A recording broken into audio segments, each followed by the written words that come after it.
Good morning and welcome to my podcast, How to Fight CPS with Bob Pace. Um, I uh, know that this may be a hard time for you, but I want you come to the right place. You come to the right room. Um, it's it's here where we try to help you. I'm a loving father, a husband. I have 6 children, and I've had experience in CPS. It's been a hard experience for me. So, with that being said, I usually have a co-host, and I'm going to check to see if she's coming on.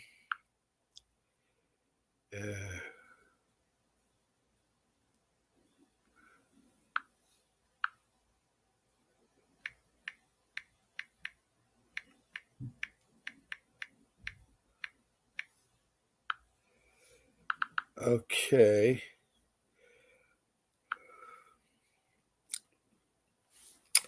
Now, some housekeeping items. If you want to interact with this podcast, there's several ways you can do so.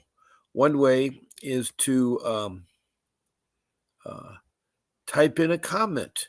You found me on Facebook, and I'm broadcasting on YouTube using the StreamYard application. And there's a comment section you can comment on. And when typing in your comment with your CPS question, please show your name, city, state, or country, and be complete with your CPS case. Yeah, I didn't mention country. We have several of you that are having problems in their own country, and they've seen us and they've commented and came into our room. We've had Australia and Canada, United Kingdom. We've had Ghana from South America, and then we had Mexico, and then we've had Mozambique from Africa, and Denmark, and the latest one has been Libya. So welcome you all. Just type in a comment about CPS. Make sure to show your name, city, and state or country. And I'd be love to take your questions. And people in this room, their followers will help you also. It's a room that's very friendly with really wonderful people. Good morning, Jessica Green. I'm in Waterfield, Maine in the U.S. I got a hearing coming up the end of the month. There's too much to text, but you can call in, Jessica. That's my second way of doing the comments here. You can call in to my office phone number at 626-698-0990. And you can talk about your case, and I'll try to help you. You will not be on video. You just be your voice because I'll put you on my speaker voice. So that's the second way to interact with this room. You can text in comments, but right now you can also call in. That's 626-698-0990. I answer my phone during the hours that I'm on. I'm on 7 days a week, morning and afternoon. In the morning, I'm on at 10 a.m. Pacific Standard Time. In the evening, I'm on at 7 o'clock p.m. Pacific Standard Time. The only exception is on Saturday, I'm on at 8 o'clock in the morning. So I'd love to talk to you and see what I can do to help you there and so forth.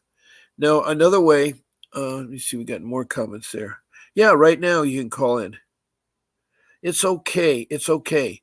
It's on my screen, 626-698-0990, and I'd love to help you, Jessica from Watsonville, Maine.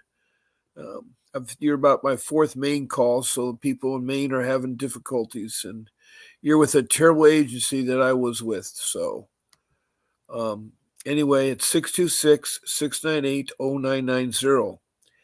Now, a third way you can interact is be a guest on my show. And you would contact my show producer, Grace, who works very hard behind the scenes and helps you get on as my guest. All you need to do is email her at grace@vincentdavis.com. That's grace@vincentdavis.com. And just tell her you want to be in the morning or afternoon, Monday, Tuesday, whatever day you want. And there's 14 shows to pick from. So that should help you out there. Okay, I'm going back. Got the phone number up here. We have Jessica from Waterville, Maine, who has a CPS case at the end of the month. And I'd love to talk to you, Jessica Green. My phone number is 626-698-0990. And I know I am live. Make sure that I can take the calls. Sound. Okay, I'm all right on sound. I'm on my thing there. Yep. Yeah, it should be okay. You should be able to call in. And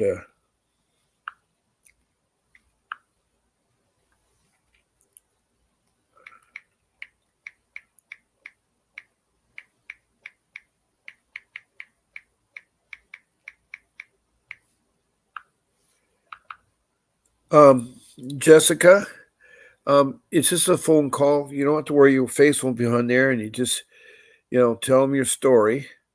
It's 626-698-0990.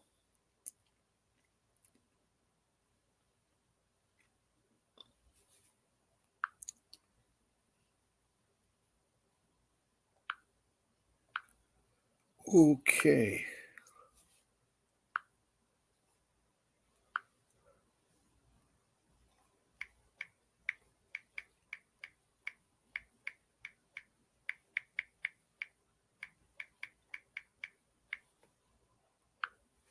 All right. Now, some of you that have been dealing with CPS, you know that they are not very transparent. They're very deceiving. They do lie. They do take your children automatically now these days. They're supposed to only take them if they're in extreme danger. But lately, when someone calls in with allegation, a layperson or a professional, because professional people are required by law to call in if it's CPS, they suspect neglect or abuse. And so a lot of lay people call in and they do use it to somehow intimidate their neighbors or retaliate, or a family member doesn't like you, or they want to take your children and so forth. So when you get that call in right away, CPS must investigate within 24 hours. And they take that seriously, like you're guilty until you're proven innocent. They have a different philosophy than other courts. Where you're not guilty until you're proven that you are. But in the dependency court, you are guilty, and you have to prove that you're not guilty. And that's really bad because CPS treats you so bad. They treat you so bad. I mean, they have built up your hopes and dropped them down and so forth. So,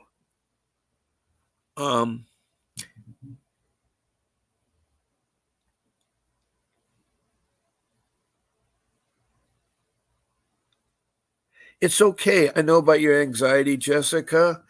I have an hour-long broadcast here. I'm only 8 minutes into it. So anytime you feel comfortable, call me at 626-698-0990. I still have anxiety. I've been fighting CPS for 14 years, and 3 of my years, their children were stolen.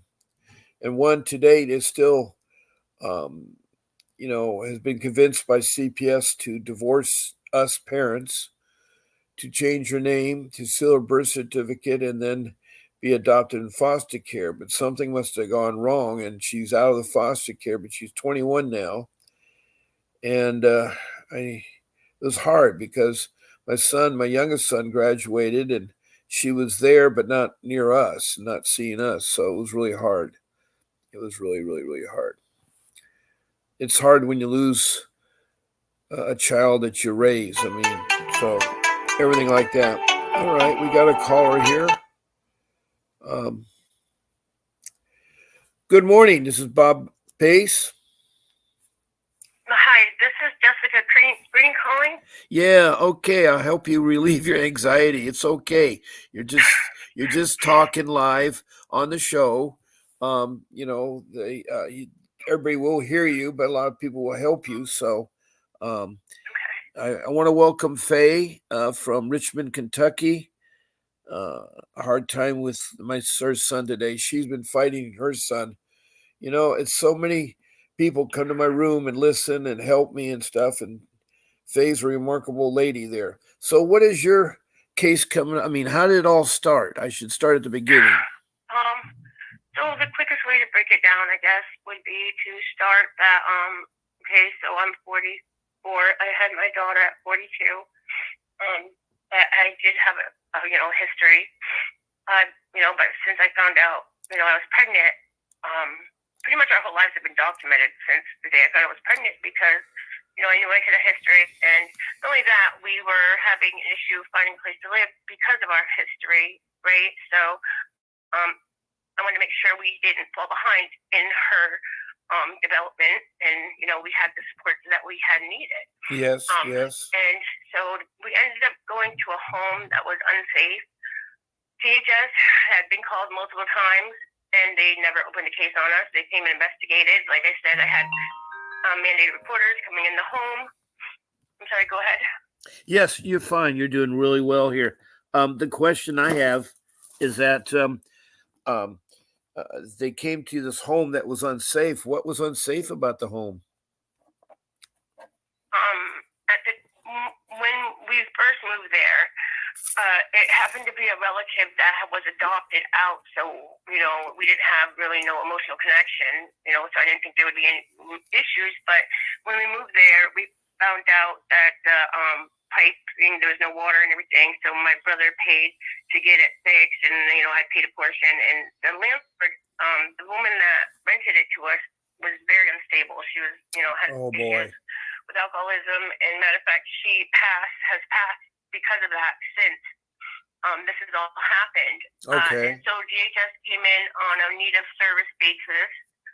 They knew everything that was going on with the apartment. I mean, we had everything at the time, but eventually, as it went on, it became unsafe, and we did say, listen, let us know so we can, do something, if we're, and like I said, we're having people come in the home, helping us out twice a week, and helping us work with her development and everything. Okay. We didn't miss any doctor's appointments. Oh, go ahead. Does your daughter, did she have special needs? Is she a special needs daughter? She has been diagnosed with special needs now. Okay. We had brought up some concerns that we have had about her walking and her, developmental stuff. But at the time, she was too young to be tested for any of the stuff. Now she is diagnosed on the low spectrum of autism. She's nonverbal.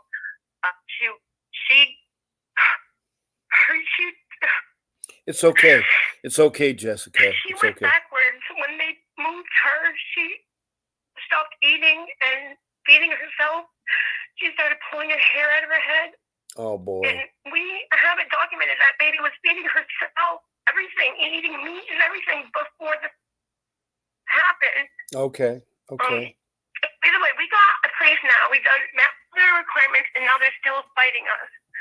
And I don't understand why. They haven't talked to any of our providers. They're trying to say that we cannot take care of her medical needs when we never have done any. So they're like, well, we want you to go to all the doctor's appointments, which we have. We went to one physical therapy appointment at Edmond and Irvin, which, by the way, all their DHS kids go to this place. This first appointment, this woman texted in DHS and said that our daughter was afraid of us. But it's funny because none of the visit supervisors have ever said anything along those lines. And these people see us with our daughter every week. And so we were told we're not allowed to attend her physical therapy appointments.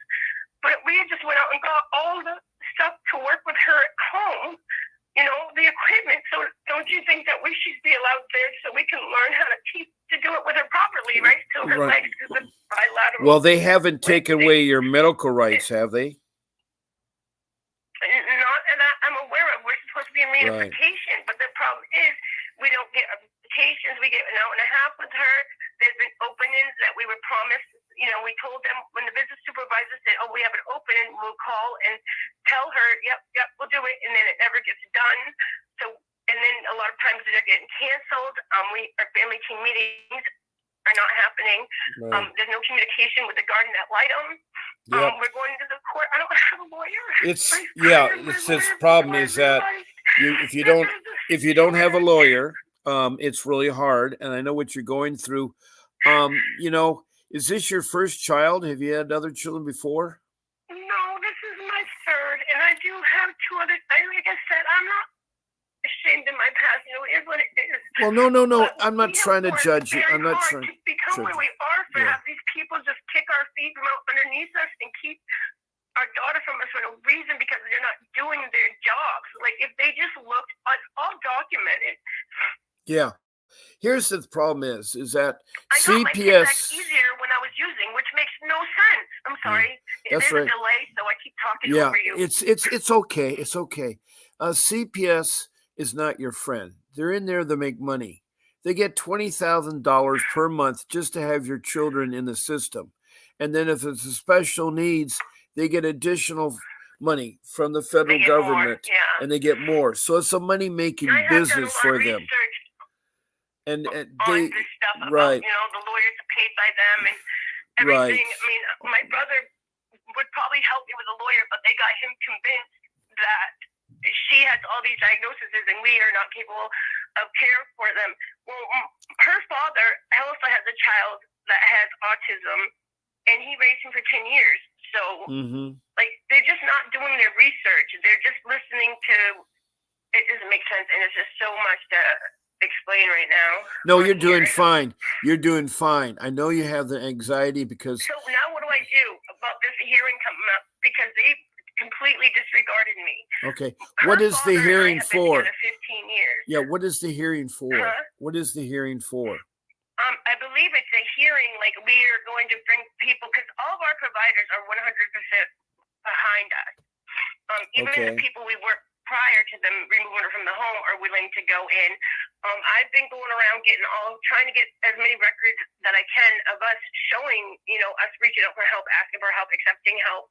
And, you know what I mean? Showing that, we have took and met all her needs. So this is, I believe that they're trying to fight us, which is crazy because we're supposed to be reunification.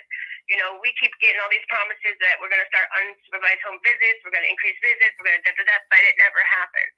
It keeps getting pushed aside.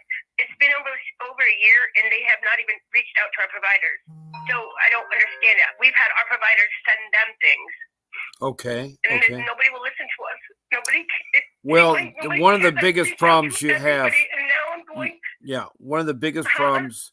One of the biggest problems that you have is you have no attorney, and that's the biggest problem that people seem to experience. Because one of my rules are you have to get an attorney, no matter.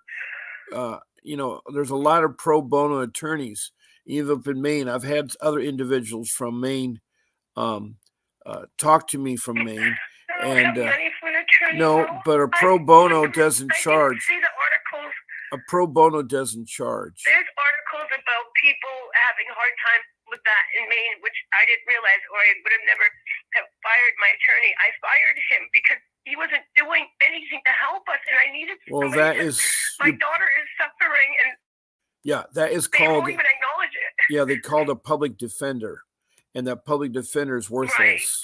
They will not help you. They are really bad about that. They just don't want to help you worth beans there. Yeah, especially when they want to meet an hour before, 10 minutes before you're going into court. Because they carry a caseload of 30.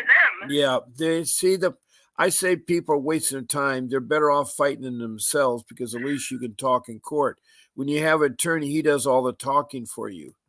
And so what I'm telling you is that I can't find anybody to take my case. Nobody's going to do it without me being able to pay them. Well, no, you have to. I don't know if you do it this way. Fine. What's the biggest city?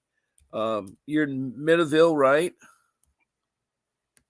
I'm in Waterville. And, Waterville. What's the next biggest city to Waterville? It's a county case, but they still keeping it in Skowhegan. But the biggest town next to us would be the bigger towns are Portland and Bangor or Lewiston, which doesn't matter. I will get there if I have to. Well, yeah. So find in is it called Wellington again? What is the small city? Waterville, Waterville. Right. And Portland. This should be the easiest case in the world, how everything's documented. It makes no sense. It doesn't to me. Okay, I fine don't in Waterville and Portland terrifying. a pro bono. Is that what I say? Because I've Googled lawyers. I take cases. Well, it's how you phrase it. So. How you phrase it. Pro bono dependency. So you have to say the right kind. Dependency.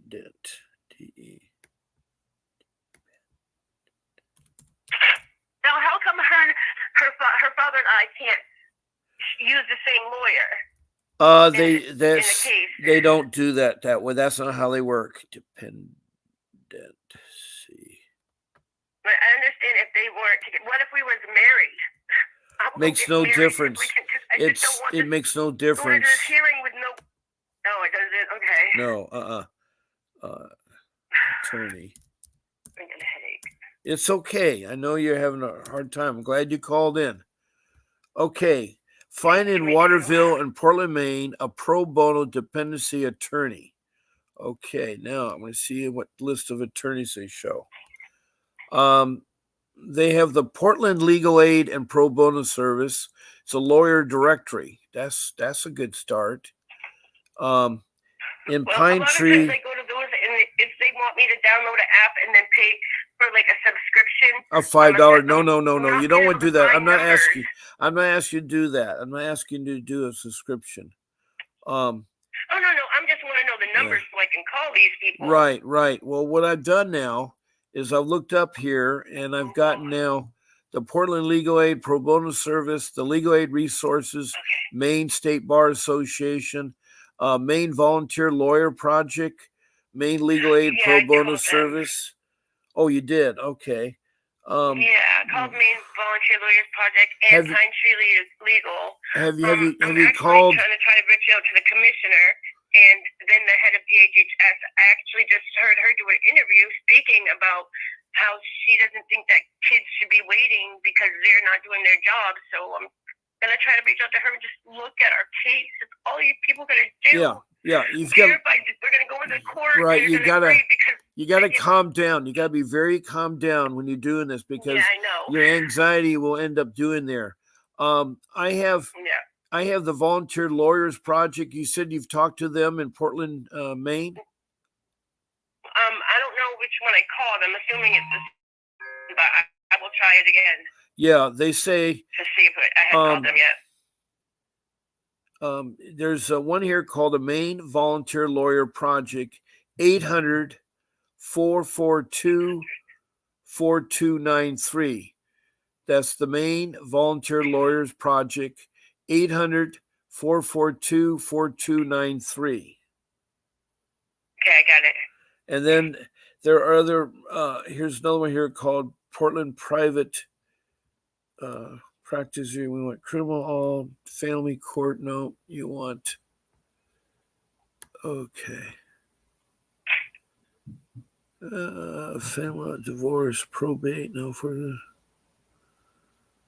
When I go to Google it, I say pro bono. So do I say pro bono family legal aid? You don't do that. You call them the number I gave you, but what you want to do is that when you write in the search for attorneys, you type in find in Waterville, which is your city. The next biggest city is Portland. And then you say the word Maine, a pro bono dependency attorney.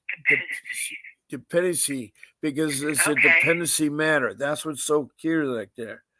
So that's one number I gave you. Let's give you another one here. Hold on.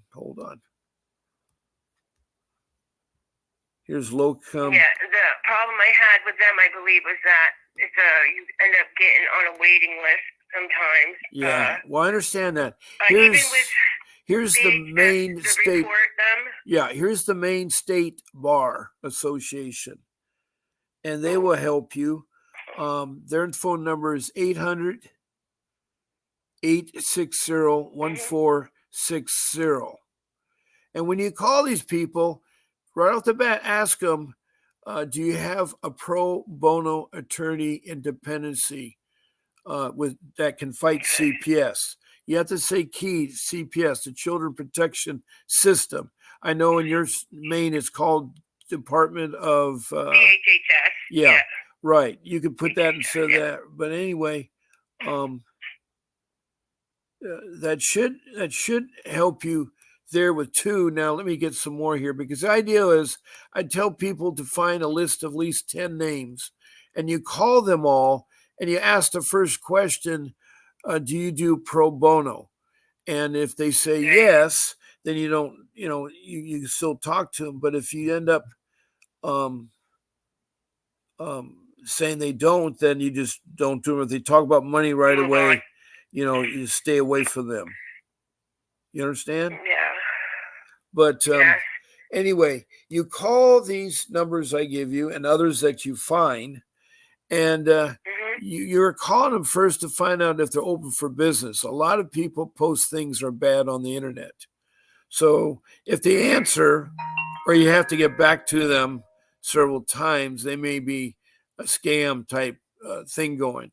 But when you do talk to them, then you ask them the questions about, do you have pro bono dependency attorneys who can fight CPS? The answer is yes. That's a good start. Okay. And then so even if they do happen to find me an appointed one, should I still look for a different one? Well, here's the problem. So the court-appointed attorneys are a waste of time. As you know, they won't talk to you less 5 minutes before the hearing. You need to speak to an attorney before the hearing. You need to map out and how you're going to negotiate the CPS system, because CPS is very corrupt. They don't care about you as a parent or a senior or an elderly person. They don't care about grandparents. All they want to do is alienate your children, traffic your children into foster care, and run that $50 billion business that they have started there. So they're not your friend. And this comes from 99% of the people I talk on here, over 500 people in every state. I've had one social worker call in and said that she's different and so forth, but that's the only one. And she was from Maryland, and she talked to me for 40 minutes. But I've yet to meet another social worker because they're bad. How can they get away with this? I mean, if there's proof that that if they don't have anything, saying that we're how can they get away with, because it's for money. You have to understand, there are evil things in this world, and money is one of them. And I hate to say it, there are some people that have money and some people that don't have money. And it seems like the people that have money prey on the people that don't have money, and they take advantage of the situation. And they are supposed to be protecting our children from abuse and neglect and do family reunification, but they don't do the family reunification. And so your child... how is family reunification an hour and a half a week with your kid? That is not even close to family reunification. I know. Well, the thing is that our lives are so documented that if somebody wanted to sue, we would be the case to do it. And this is just about my daughter. I don't give a crap about any money, because everything is documented, and it would be a lot easier, because they are trying to put a class action lawsuit together. I've seen it on Facebook. Maine, because right now Maine is having an issue with people not getting their children back because there's so many cases, and so the people that are doing well are getting pushed back, which is not okay, because our children are suffering. Right. So I don't know, but I appreciate your help. I'm gonna start calling these people. I might just. Well, after you call them, I want you to narrow down to 5 people, and I want you to call my attorney, who's Vincent Davis, that produces this show, and he is a 35-year dependency attorney. He has a podcast. He will fight in other states, but there is a retainer when he goes out of state for his transportation, his accommodations, his per diem. But he charges the same fee whether you're in California or in Maine. But he will talk to you, because after your list of talking to at least 10 people, if you can get them, you're going to narrow it down to 5 people, and those 5 people you're going to have what's called a consultation. Now he charges for 30 minutes $60. I mean, up front with you on that, and he will talk to you on how to navigate. Great. It's well worth it. His number is 888-888-6582, and you tell the office that Bob Pace told you to call in and use my name. And then when you talk to Mr. Davis, tell Mr. Davis that you talked to Bob Pace, and he will help you. He is very soft-spoken. He cares, and he does a lot of free time and stuff like that. And so he knows that he has sued CPS. He has won civil suits in the state and federal courts, so he's well experienced. One thing you can tell about a good attorney, have they done civil lawsuits against CPS? And the reason why I use CPS is I'm on a time crunch right now. Yeah. So I have one question for you though. Sure. So if we go into this hearing, right? And so like we're supposed to be in litigation. So if we go into this hearing and say the judge doesn't agree with us, does that mean that we're going to lose her or we're not in reunification anymore? Like, is it because we tried to fight, they're going to take that? Like, No. People's rights when you don't follow everything, but we've complied with everything they've asked for since this thing started. Not one time have we not done it. And some. Yeah. So do you think that, does this mean, that's what I mean, we have a hearing right at the end of this month. I don't have time to do all that. No. You're fine. First of all, it's one step at a time. You don't have to be pressured into. Thing is, I got to find out where you're at, and so I'm looking at I don't know if you're. I hardly even know this. There's so much lack of communication that we don't even understand a lot of what's going on because they just don't communicate. They just started communicating recently on email. But other than that, they're not showing up at the appointments they're supposed to go to. And it's okay for them not to even call or anything and tell us. You know, our providers are taking these hours out of their time and losing pay to do these things with us. Right. Have you had the dependency hearing, the first one? Yes, I believe so. Right. And we just went into an agreement because the home was unsafe. Right. And then you went to jurisdiction deposition, right? Well, she was placed with his parents, and then they moved her without any reasoning or any previous knowledge. They moved her, and that's when she started. You're very fortunate. You're very fortunate to have parents that you can put your children with, and that's where they should be. Out of her, they put her in a foster home. No. Why did they move it out of your parents? Why did they move it from your parents? Their reasoning was, okay, so we had a judicial hearing, it's like every 6 months or something, but the only thing that we hadn't done that they asked us to do was require an apartment. Well, we knew that his parents couldn't do it long term, so we had asked for the hearing to be shortened to another 3 months instead of 6. So we had that, and then at the end of that hearing, the judge asked her, how's the child doing in the placement, and they said that she's meeting all her goals and that she's thriving. The very next day, they went in and moved her. Now, why did they have a? His mom couldn't do it long term, and we're like, no crap, lady. We told you that. That's why we had it short. It made no sense. Okay. And now she's diagnosed with all kinds of stuff. They're trying to find anything they can with her that's wrong, but with wrong information in front of them. Yeah. I didn't know that that your mother didn't want to do it long term because it takes at least a year before it's sad.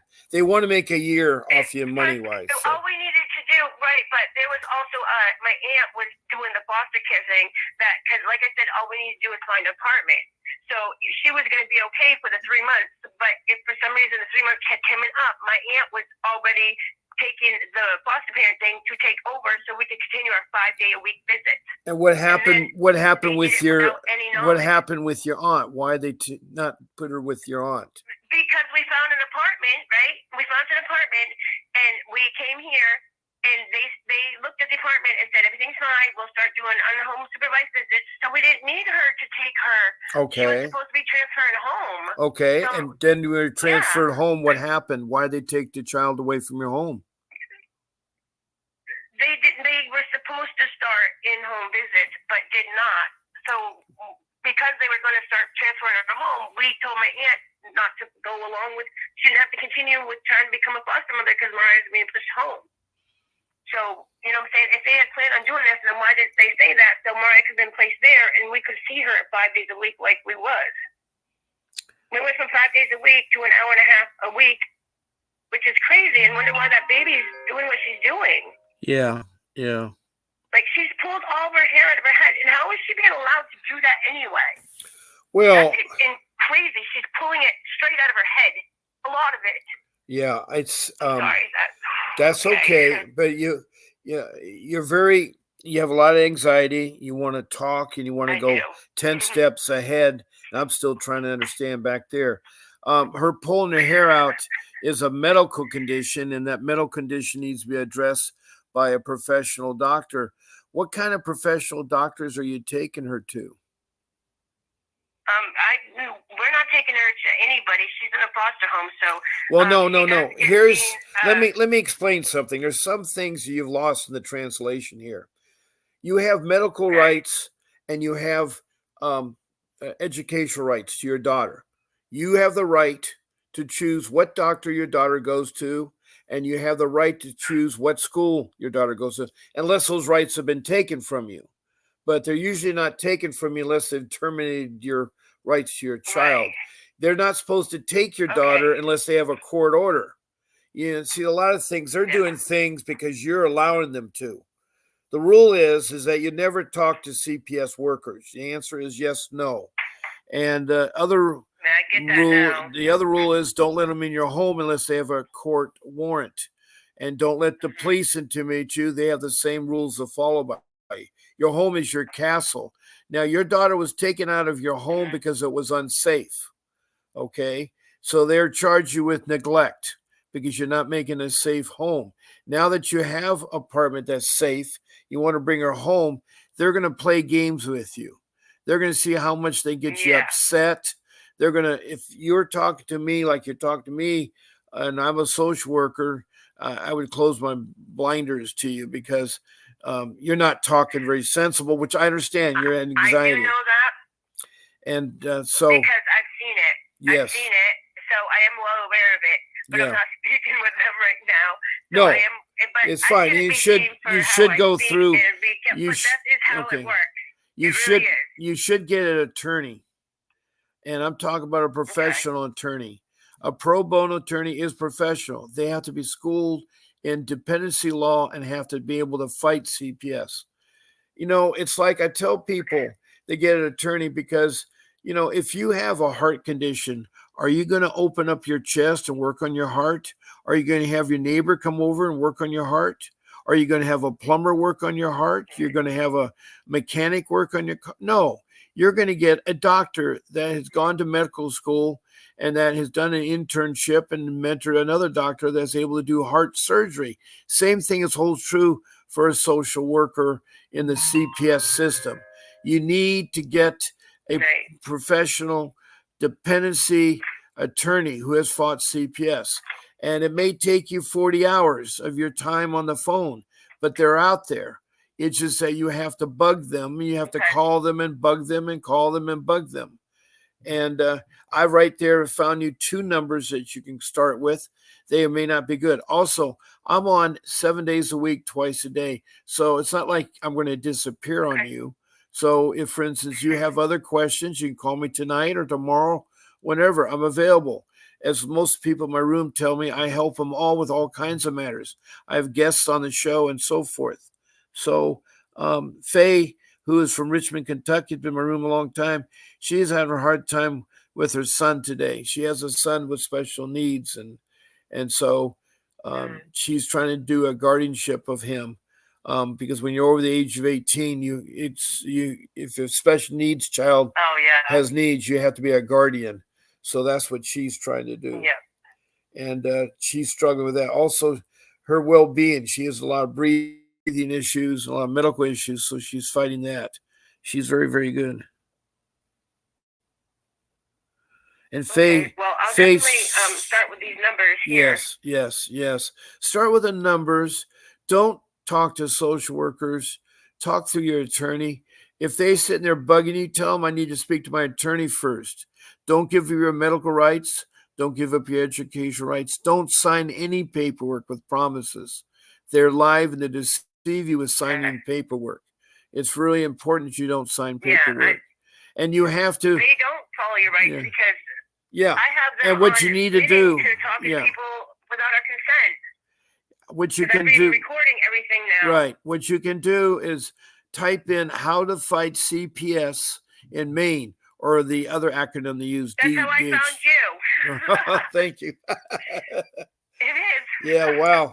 That amazes me. So because I try to help everybody. I mean, I've been doing this, for over 500 people for 10 months now. And so that's amazing. And I learned, and I care about you because I've been there. I lost my home that I worked for 40 years. My home I had to sell to get an attorney. So I've lost everything to CPS. I lost my third born child. I have 6 children, and she was brainwashed by the social worker, thinking she had to divorce us, change her name, seal up her birth certificate, and be adopted into foster care. And a 12-year-old doesn't know that. I don't care how smart 12 years old are. Oh my goodness. And she is 21. Wow. She is 21, and she was at my son's graduation because I got a ticket for her. She doesn't talk to us parents, and she didn't want to see us, but she's 21. And I guess she's left the foster care because something happens, because in most foster care situations, there's molestation that takes place. I grew up in the system as well. So there's molestation. Somehow foster parents think they have the right to molest young ladies, which I think is a terrible thing. How are some of these people becoming foster parents anyway? Are you kidding me? Well, they get through the system. It's too easy for them. Yeah, it's I hate to say it's where pedophiles hang out, and it's for people that love young children and love to abuse the children and sex traffic the children and everything else. It's somehow a fetish that men and some women like young children, and it is very, very sick. And it's like it's sad. So people do get abused in the foster care system, and CPS seems to do nothing about it. But I want you not to feel anxiety. Sometimes you feel anxiety, take a break. If you're near a park or a woods or someplace, go for a walk around the lake or something. Think about it. Do it. Right. Learning the breathing and timeouts. Timeouts are always so great, because when things get hectic, it's best to relax, whether watching a movie, whether they go for a walk, or they talk to somebody. And as I say, I'm here, 7 days a week, twice a day. So I'm a resource for you to use whenever you want to. That's why I have regular people that come in here and so forth. And, there are good people with you all. You wouldn't be in here if you weren't a good person. I think everybody, needs a chance. Thank you. But if you're in the 6-month review period, go ahead. I was just saying that because of the stuff that we went through, I did start a petition to try to help put in some kind of, because in the state of Maine, if you're a felon and if you are not qualified for the housing program that DHHS has to offer, which was one of the big problems that we had, was finding a place to live. Are you a felon? Are you a felon? Are you a felon? I am. Oh, okay. I am. That's okay. They'll work that against you. But I think that after so many years, you've already paid your debt to society, and that should not be a stigma. Yeah, it's been 5 years. So if it's been like that. I have over 2 years of solid sobriety, as well as multiple classes. I mean, and I'm not just doing it for DHS. I'm doing it so I can take care of my daughter properly. Yeah. Well, I'm well aware of what I don't want for her and what needs to be, emotional regulation and all that. But I'm her mom. I have the patience to do that with her. Nobody else is going to have that. Yes. Well, you can't change overnight. You do got some time. I would try looking for someone that is dependency attorney background that can fight CPS. You need a fighter. And it's well worth to spend the $60. I'm going to fight till the day I die. Yeah, I know. Well, it's well worth to call the 888-888-6582 and do a consultation with Mr. Davis, because he will help you. He does care. And, for 30 minutes, you'll learn so much from him, the strategies of what to do and not to do and so forth. And, he will talk to you and so forth. Now, um, with your case coming up, you got to be really careful. You shouldn't take any more court-appointed attorneys. They're a waste of your time, and they're going to do you more harm than good. And so, I know, but my feeling on that is that, and like I keep saying, everything was documented. So I was just hoping that, if it gets in front of a judge, I don't see any judge in their right mind, not at least, doing a trial home placement. We're not asking to dump her here and just run away. I understand their concerns. Well, the judges are corrupt. Show them. I'm trying to tell you, the judges are corrupt. That's what I'm afraid of. And I hate to tell you, my judge was. In fact, my judge didn't have background in CPS. His background was how to do auto claims, auto collisions, and car accidents. He had nothing to do about children. And he was palsy-wowsy with the social worker attorneys, with the court-appointed attorney, with the children's attorney. It was like they're at a Partysville. So I didn't stand a chance. But I got a real attorney, Vincent Davis. He fought and he got my 2 boys back. I lost my daughter because I waited too late to get a real bona fide dependency attorney. And yes, I had to sell my home, but a home is materialistic things. It took me 40 years. I'd like to try the same thing again for another 40 years and get a home. So I'm learning that as well. Yeah. And I'm glad you have somebody in your life that wants to help you too, because it's hard going through life without a partner. I tell you, raising children. Is he the father of your child? Yes. Good.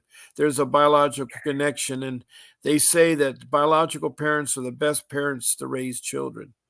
And it sounds like you care. He's great. He's a great dad, thank God. Yeah. Well, there might be at her pediatrician.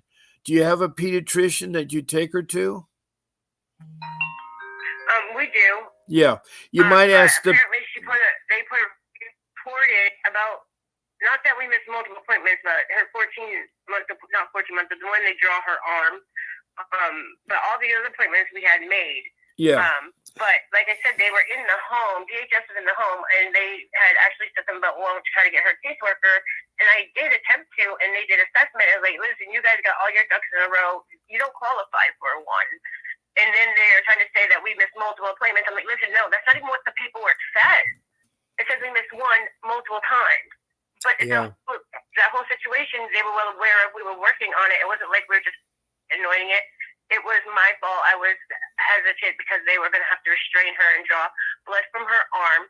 But since then I've worked on it, it's not about my feelings. It's about taking care of her. But, if we were completely ignoring them,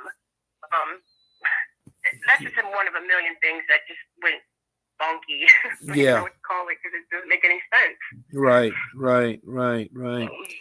Well, I don't want you to be stressed out anymore. It's not the end of the world what's happening. It is anxiety. It is stressful. But I know that you will prevail. You're a fighter, and that's what it takes to be a fighter. You care about your daughter. You love your daughter, and you love the man you're with, the father of the child. And you two have an apartment now, or a home, that you can maintain your children in. All you need is further medical help to solve her anxiety. She may have anxiety. That's why she pulls her hair out. Sometimes people in a fit of rage or anxiety will pull their hair out. It's something that is controlled, and sometimes medication will help. But you got to be careful about medication. Sometimes. Yeah, you got to be careful with medication. So I have to take away, when it comes to the positive aspects, because all of this anxiety and all this stuff that is going on surrounding this, and it has been for a couple years, even when we did have her because of the home situation. Yeah. I have learned to be able to cope with my emotions very effectively without having to use or do anything like that. So that's what I try to look at it. It scared me enough to get me to where I know I needed to work a little bit harder on myself so I can take good care of her.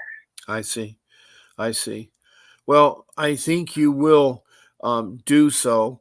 Do you have a job right now? Are you working, or is it just the man you're with? I'm not. I've been on disability for my whole life. That's okay. I am going back to take school, my high-SAT schooling, and then early childhood education. Yeah. I'm currently taking classes for autism. Yeah. Yeah. Okay. Well, that's okay. Does he work? I mean, is he working? He does work.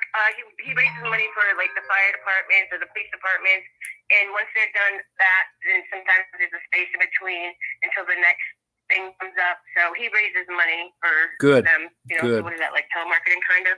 Yeah. Yeah. Yeah. That is good. That's good job. I mean, when people want to take care of a child and want to put their lives last and the child first by you guys getting a home, you're a good parent. And CPS workers are not good. I mean, there are 8 social workers, former social workers of CPS. I call them the Pink Ladies, but they're from Prescott, Arizona, and they wore T-shirts. And on front of the T-shirts, it said, "They are professional kidnappers," and on the back it said, "Where do you know where your children are?" And they were fired. They wore that in public. But that's the attitude. See, that is the attitude. So I tell people, you can look them up. It's 2022, the Pink Ladies. They were fired as well as the director, but it was awful what they did. It was awful what they did. It was awful. So anyway, I have to try to remind myself too that, you know, it only if not I don't go crazy, is that, you know, they are for at least to be, you know, protecting children. And I just try to think that, you know, there may be some other people out there that need more attention, but in the meantime, we're kind of just sitting here with a, you know, and so the reason why I'm speaking out is just to get eyes on it, because I already know that it can go bad. And but I also know that we have the documentations again to back up what we're saying, but that doesn't mean it's going to go the right way. No, it doesn't. But be very careful not signing things or believing in promises from the social workers. Yeah, I get that now. Yeah. Yeah, they just are very deceitful. They don't have any kind of like scruples. You know, the social workers are not educated. They don't have a college degree. They don't even need to get a license or a certificate in doing the social work. And they think they're clinical psychiatrists. They can tell parents are bad or children are bad, and they can prescribe medication, which is wrong because you have to be a medical doctor to do all that. But these social workers work on the bonuses that they get. My social worker used to brag about her new Gucci purse every week, her B&W car, her clothing, her eyelashes, her makeup. Yeah. Oh, that's so funny that you said that, because guess what? The workers that was coming in on a need a home service basis did to us. The same exact thing. Come with her BMW, talking about her vacation home and blase blase. No kidding. It's from the bonuses that they give you. See, when they get the $20,000, which doesn't take $20,000 to raise a child, they use that money for bonuses for the workers. They use it for, it's terrible. In Richmond, Kentucky, there's $400,000 that's unaccounted for. They did an audit of the social workers CPS system there, and they can't explain where the $400,000 went to. You know, see, they don't have a board of directors watching them, and they don't even. I bet they could if they looked up where. Yeah, I bet they could explain it. They just are choosing not to. I agree. I'm glad you are here to expose this stuff, because it does need to be addressed. Well, I'm not. I'm just. It is the truth. I know it firsthand because I was in a CPS case. I've been like all of you. I've been homeless. I lived out of my RX-7 for 4 months. It was too hard for me because I couldn't be horizontal. I was kind of vertical there, and I ended up in the hospital. I recommend that an RX-7 is not a good vehicle to live out of. But anyway, I've had hard times. You know, I'm trying to do the rebound. I got 2 of my sons still living with me, and my other 4 other children. Are grown, and my 21-year-old that I lost is out of touch, but hopefully one day she'll come back in touch.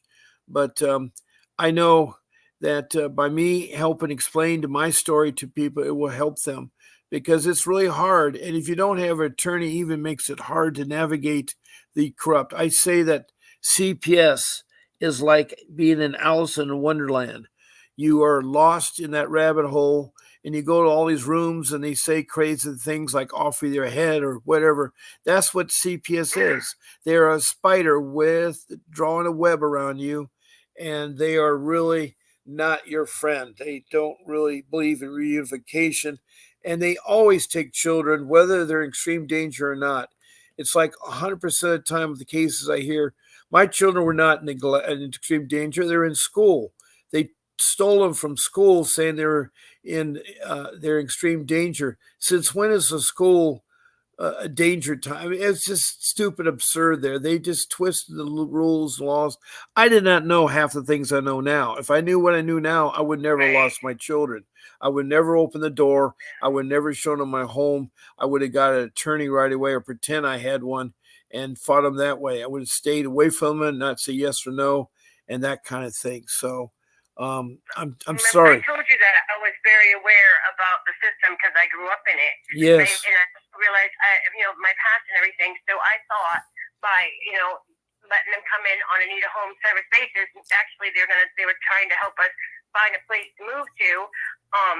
And then we found out that we didn't qualify for that program, and they still stuck around, which now I'm thinking like that. I don't even understand why, but I did that because I knew that we weren't doing anything wrong. And I told the lady about my past, and I told her, you'll let us know if there's any concerns so we can address them. We never even got that. They sent us the letter 2 months after they took her.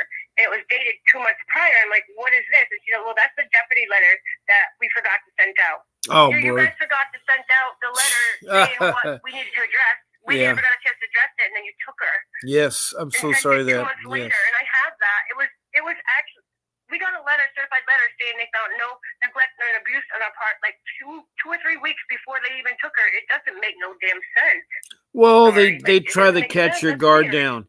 Yeah, I'm going to have to finish my show because it's been on for 1 hour. I have to end at 10 o'clock, at 11 o'clock because there's other shows.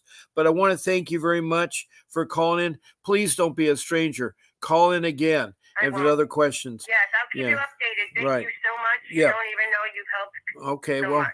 I appreciate that I was able to help you. I want to say bye to Faye out there. I hope you're feeling better. Rosemarie Lombardo just came in. I'm getting ready to sign off, Rosemarie. Call me tonight at 7 o'clock my time. God bless you all. Keep fighting for your kids.